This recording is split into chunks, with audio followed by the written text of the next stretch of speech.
আমার পরিচিত এক ভাই তার ওয়াইফের ফোনটি হঠাৎ করে অফ হয়ে যায়। এই ফোনটি আমার কাছে দিয়েছে। এই ফোনটির সমস্যা হচ্ছে ফোনটি অন হচ্ছে না। আমি চার্জিংয়ে চেক করলাম, একদমই রেসপন্স নেই। চার্জিংয়ে কোনো লোডিং নিচ্ছে না। এবং কি এই ফোনটি ডেড হওয়ার পর উনি হয়তো একটু খুলে দেখেছিল। উনি নিজেও একজন টেকনিশিয়ান বা কাজ করে টুকটাক। তো এই ফোনটির তেমন কোনো কাজ করা হয়নি, কিন্তু ফোনটি যেহেতু একদম ডেড মোডে আছে, তো আমি যেহেতু চার্জিংয়ে রেসপন্স পাইনি, এবার ডিসিতে চেক করব। ডিসি পাওয়ার সাপ্লাইতে কোনো ধরনের রেসপন্স নেই, একেবারে জিরো, মানে কোনো রেসপন্স নেই।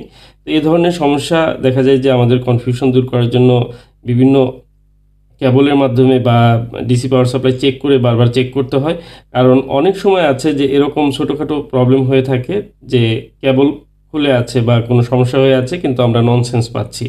তো যেহেতু ডিসি পাওয়ার সাপ্লাইয়ের মাধ্যমে ননসেন্স, আবার চার্জিংয়েও ননসেন্স, এই ধরনের সমস্যা কিন্তু পাওয়ার সেকশন থেকেই বেশিরভাগ হয়।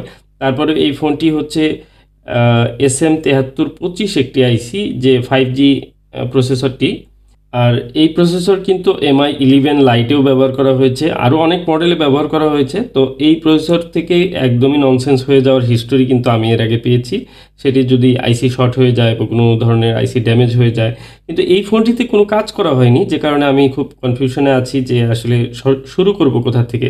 দেখুন, আমি কিছু লাইন চেক করার চেষ্টা করছি। তো বাহির থেকে যতগুলো ক্যাব দেখা যায় এগুলো চেক করছি যে কোথাও কোনো শর্ট পাওয়া যায় কিনা। আরেকটি বিষয় হচ্ছে, এই ধরনের ননসেন্সের সেটগুলো আমরা কিন্তু প্রথমে পাওয়ার সেকশন থেকেই শুরু করা উচিত। তারপরেও আমি চেষ্টা করছি যে যে ক্যাবগুলো রয়েছে বাহির থেকে দেখা যায় সেগুলোতে চেক করার যে কোনো শর্ট পাওয়া যায় কিনা। কারণ এটি শর্ট থাকার সম্ভাবনা সবচেয়ে বেশি। সেটা হতে পারে সিপিইউ থেকে বা পাওয়ার আইসির কোনো আউটপুট ক্যাপাসিটর শর্ট হতে পারে। যেখান থেকেই হোক, শর্ট হওয়ার কারণে এ ধরনের সমস্যা কিন্তু হতে পারে। আবার এই শর্টটি আপনি সঠিকভাবে যদি ফাইন্ড আউট না করতে পারেন, তাহলে কিন্তু ফোনটিও ঠিক হবে না। আর এই ফোনটি আসলে এত সুন্দর ফ্রেশ একটি কন্ডিশনের ফোন, আমি চাচ্ছি না যে পাওয়ার সেকশনে টিন কেটে মানে এলোমেলো কাজ করতে। আমি প্রথমে যেটি করব, সিপিইউটি রিমুভ করে দেখব এটির রিডিংটি, পালসটি নর্মাল আসে কিনা। আরেকটি বিষয় হচ্ছে, সিপিইউ রিবলিং বা সিপিইউ রিমুভ করে ইনস্টল করা, এটি আমার কাছে একেবারেই ঝুঁকিমুক্ত। যে কারণেই কিন্তু আমি করছি। হয়তোবা এটি ঝুঁকিপূর্ণ মনে হলে এই কাজটি না করাই ভালো। যদি এটি পেস্টিং থাকতো, যেমন এআইসিটি কিন্তু পেস্টিং না, এবং কি এআইসি রিবল করে আমি লাগাবো, এই ফোনটির কোনো সমস্যা হবে না, এই মর্মে আমি কিন্তু আইসিটি রিমুভ করছি। অ্যাকচুয়ালি এই ফোনটির পাওয়ার সেকশন থেকেই কাজটি শুরু করার কথা। তো আমি প্রথমে যেটি করব সেটি হচ্ছে যে এই সিপিইউটি রিমুভ করার পর একটি রিডিং নিব যে আমার পালসটি আসে কি আসে না। যদি সিপিইউ রিমুভ করার পর এই ফোনটির ননসেন্স থাকে, তাহলে আমার করণীয় কী? তাহলে মাস্ট বি আমাকে পাওয়ার সেকশন আবার ট্রেসিং করতে হবে। পাওয়ার সেকশনে কোথাও কোনো শর্ট আছে কিনা সেটা খুঁজে বের করতে হবে। খুঁজে বের করার পর সেই শর্টটি রিমুভ করার পর তারপরে কিন্তু আবার সিপিইউ ইনস্টল করতে হবে। এখানে দুটি বিষয়, অনেক সময় আমরা দেখা যায় পাওয়ার সেকশনে শর্ট থাকলে আমরা ভোল্টেজ অ্যাপ্লাই করি। সেক্ষেত্রে ভোল্টেজ অ্যাপ্লাই করলে অনেক সিপিইউ আছে ড্যামেজ হয়ে যায়, কারণ সিপিইউতে কিছু লাইন কিন্তু সরাসরি সিপিইউতে চলে আসে। সেই ড্যামেজ যেন না হয়, সে কারণে কিন্তু সিপিইউ রিমুভ করে যদি আপনি কোনো ভোল্টেজ অ্যাপ্লাই করেন, সেটি অনেক সেফ থাকে।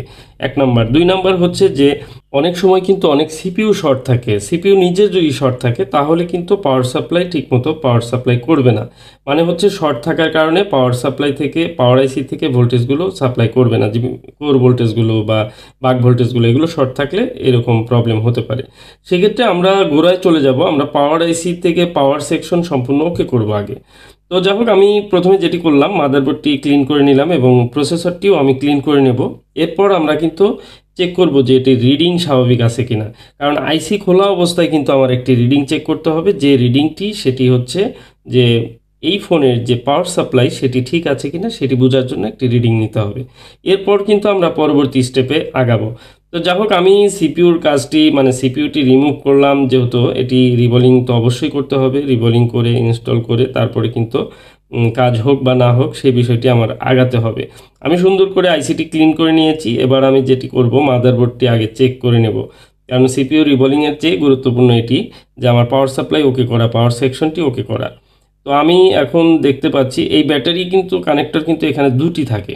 CB1S এখানে ডুয়েল ব্যাটারি বা ব্যাটারির যে কানেক্টর সেটি কিন্তু দুটি থাকে। তো এখানে যে মেইন কানেক্টর সেটিতে আমি চেক করলাম, এখানে দেখতে পেলাম যে ফুল শর্ট দেখাচ্ছে। আমি অবাক হয়ে যাই, ফুল শর্ট কেন হবে? তো এরপর আমি খুলে এই যে দেখুন, এখানে ক্যাপাসিটর একটু নাড়া লেগে আরেকটি পজিটিভ লাইনের সাথে শর্ট হয়ে এটি কিন্তু ফুল শর্ট হয়ে গেছে।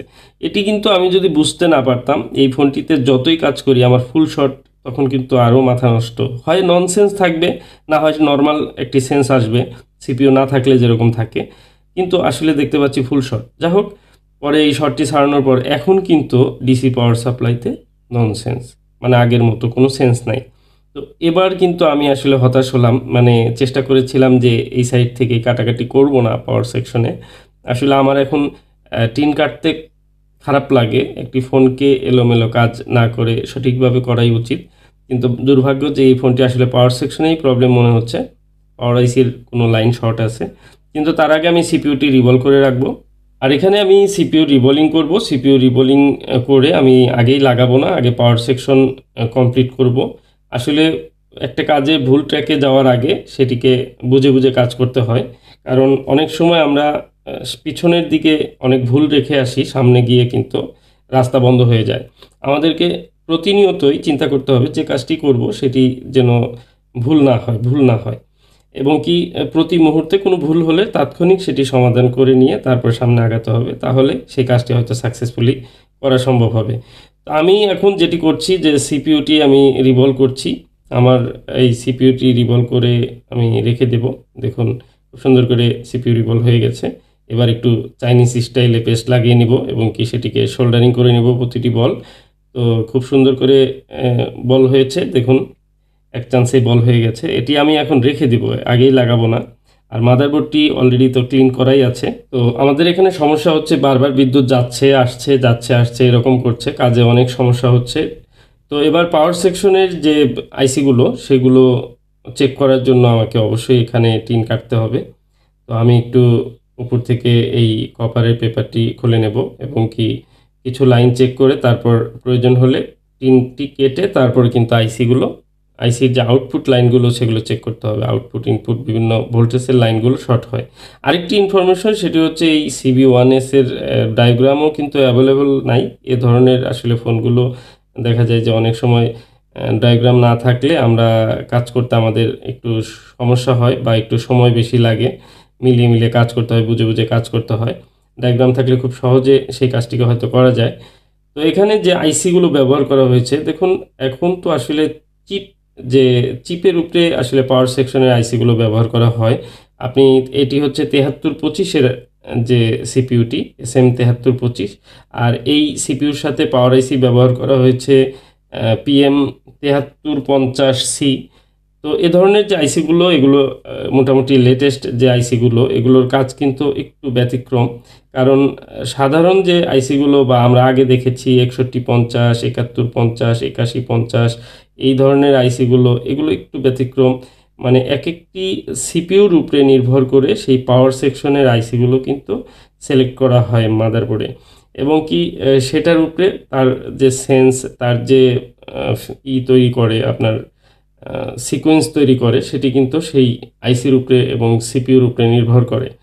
তো যাই হোক, আমি এই পাওয়ার আইসির যে উপরে একটি ফোম দেখতে পাচ্ছি এটিকে পরিষ্কার করে নেব এবং এই যে আইসিটি বেরিয়ে আসছে দেখুন PM7350C002।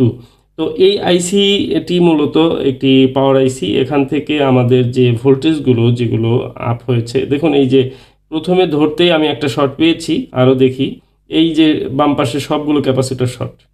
এই বাম পাশে আমি একটু স্মোক দিয়েছি, স্মোক দিয়ে আমি একটু ভোল্টেজ অ্যাপ্লাই করলাম, কিন্তু কিছুই শর্ট হচ্ছে না, দেখতে পাচ্ছি এখানে কোনো শর্টই হচ্ছে না। তো এখানে সেভ একটা ওয়ে আমি আইসিটি খুলে ফেলবো খুব সহজে। দেখুন এই ধরনের আইসি খোলা, ক্যাপাসিটর খোলার চেয়ে আমি মনে করি আইসি খুলে নেওয়া ভালো, কারণ হচ্ছে ক্যাপাসিটর একের পর এক আপনি ভাঙতে থাকবেন, পরে সেগুলো আর লাগানো যায় না বা লাগানো হয় না, অনেক টেকনিশিয়ান ভাইরা এইভাবেই দিয়ে দেন। তার চেয়ে বরং আইসি খুলে ভালো করে চেক করি, একটু ভোল্টেজ দিয়ে আমরা চেক করতে পারবো। আইসিটি রিমুভ করে আমি শর্টটি চেক করব, আইসির পোলারিটি দেখে নিলাম। তো এ ধরনের আইসিগুলো আবার অ্যাভেলেবল পাওয়া যায় না, সেক্ষেত্রে অবশ্যই সতর্ক থেকে কাজ করতে হবে যেন আইসি ড্যামেজ না হয়। তো আমি ফাইনালি এখানে ভোল্টেজ দিয়ে থার্মাল ক্যামেরায় দেখতে পেলাম, আসলে খুব হতাশ হলাম যে বাইরে থেকে একটি ক্যাপাসিটর শর্ট মনে হচ্ছে। আপনাদের দেখাই, আসলে এত মানে এই জায়গাটিতে আমি প্রথমে যখন ফোনটি খুলেছিলাম তখন কিন্তু আমি এই এলডিওর এই লাইনগুলো চেক দিয়েছিলাম। এই ক্যাপাসিটরটি এটি ব্রোকেন ক্যাপাসিটর, দেখুন একটু হালকা ভাঙা ভাঙা আছে, আমি একটু দেখাচ্ছি জুম করে। তো এই ক্যাপাসিটরটি শর্ট, এখানে আমি মিটার ধরেছিলাম, আসলে তখন ধরা পড়েনি বা আমার খেয়াল হয়নি। খুব হালকাতেই প্রবলেমটি হয়তো সলভ করা যেত, কিন্তু দেখুন অনেক ঘুরে টুরে আমি সিপিইউ পাওয়ার আইসি সব খুললাম, কিন্তু সমস্যাটা বাইরেই ছিল, খুব ছোট্ট একটি সমস্যা ছিল। আসলে অনেক সময় দেখা যায় যে এগুলো ভুল হয়ে যায়, আমাদের যে ভুল হবে না এরকম না, প্রতিটা টেকনিশিয়ান ভাইয়েরই এরকম মিস্টেক হতে পারে। আমি একটা মানে চাপের মধ্যে পড়ে এই কাজটি আমি রাত্রে, অনেক রাত্রে, আমি দুপুরে আজকে লাঞ্চও করিনি। আর আমরা টেকনিশিয়ানরা অনেক সময় দেখা যায় যে অনেক ধরনের শারীরিক মানসিক চাপ নিয়েই কাজ করি, আর এটা করতে গেলে অনেক সময় কিন্তু ভুল ডিসিশনে আমরা যাই। তো এই বিষয়টি আমার ক্ষেত্রেও হয়, আমি যে কারণে সেগুলো স্বীকার করি বলি। তো এই ফোনটির ক্ষেত্রে আপনারা একদম প্র্যাকটিক্যালি সেটি হয়তো বুঝতে পেরেছেন, যারা টেকনিশিয়ান তারা বুঝতে পেরেছেন। তো এখানে আমি দেখুন পাওয়ার আইসিটি আবার ইনস্টল করে দিলাম, বলও করলাম না, কারণ সেই বলগুলোই ঠিক ছিল। আশা করি সুন্দরভাবে পাওয়ার আইসি বসে পড়ছে, এবং কি দেখুন এখানে এখন আর শর্ট নেই। তো এই তুচ্ছ একটি ক্যাপাসিটর শর্ট ছিল, এটিকে খুঁজে বের করাটাই হচ্ছে চ্যালেঞ্জিং কাজ, কঠিন একটি কাজ। সিপিইউ রিবোলিং আসলে কোনো বিষয়ই না, সিপিইউ রিবোলিং করি আর না করি সেটা করে লাভ নেই যদি কাজ না বুঝি। তো দেখুন এখানে আমি এখন পাওয়ার সাপ্লাইয়ের মাধ্যমে কিন্তু একদম নর্মালি যে সিপিইউ না থাকলে যে ধরনের রিডিং থাকে 4-5 বা 40-50 আর কি 4 ডিজিটে, তো এ ধরনের রিডিং কিন্তু এখন চলে আসছে। তো এই ফোনটি এখন কিন্তু সিপিইউ ঠিকঠাক মতো ইনস্টল করলে আশা করি অন হয়ে যাবে।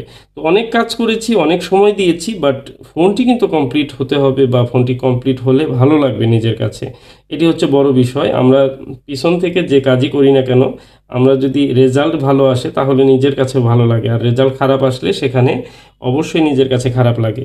তো যাই হোক, এখানে আমি যে সমস্যাটি খুঁজে পেয়েছি, দেখুন এখানে ডায়াগ্রাম না পাওয়ার কারণে আমি এই আইসি বেসকে কেন্দ্র করে আমি কিন্তু অন্য একটি মডেলের ডায়াগ্রাম দেখে তারপর কিন্তু এই আইসির ভোল্টেজগুলো ট্রেসিং করেছি, একটু সময় লেগেছে।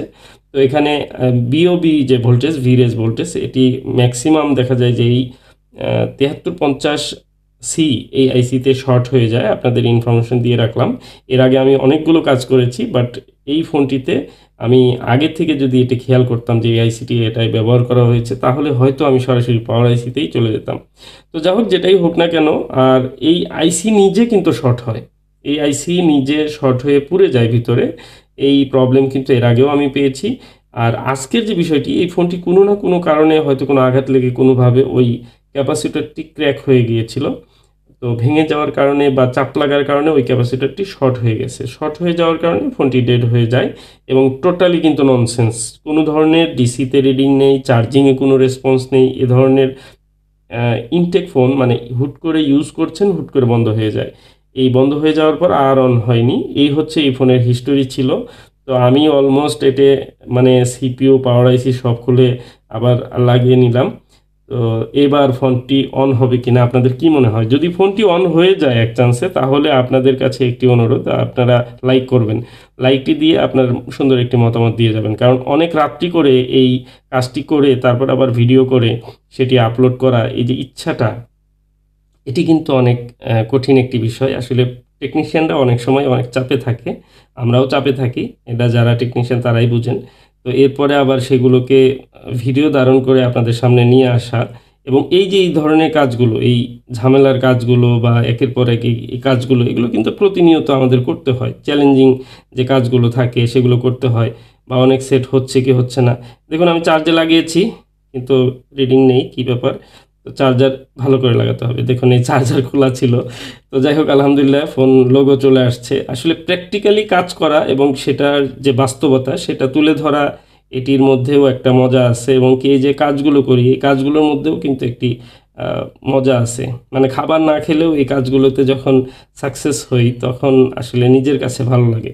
তো যাই হোক, সব মিলিয়ে কথা হচ্ছে যে আমরা যেহেতু প্রতিনিয়ত এই মোবাইলে কাজ নিয়ে থাকি, আমাদের লাইফটা আসলে এখানে একটি জায়গায় আটকে থাকে।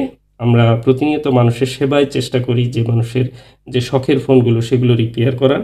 তবে আমাদেরও কিছু প্রতিবন্ধকতা আছে, আমাদের কিছু ব্যক্তিগত জীবন আছে, সেখানে হয়তো আমরা অনেক কিছুই পারি না, অনেক ফোনই এখন কাজ করা সম্ভব হচ্ছে না আমার দ্বারা। তো আসলে বুঝাতে পারবো না। আজকের মতো এ পর্যন্তই।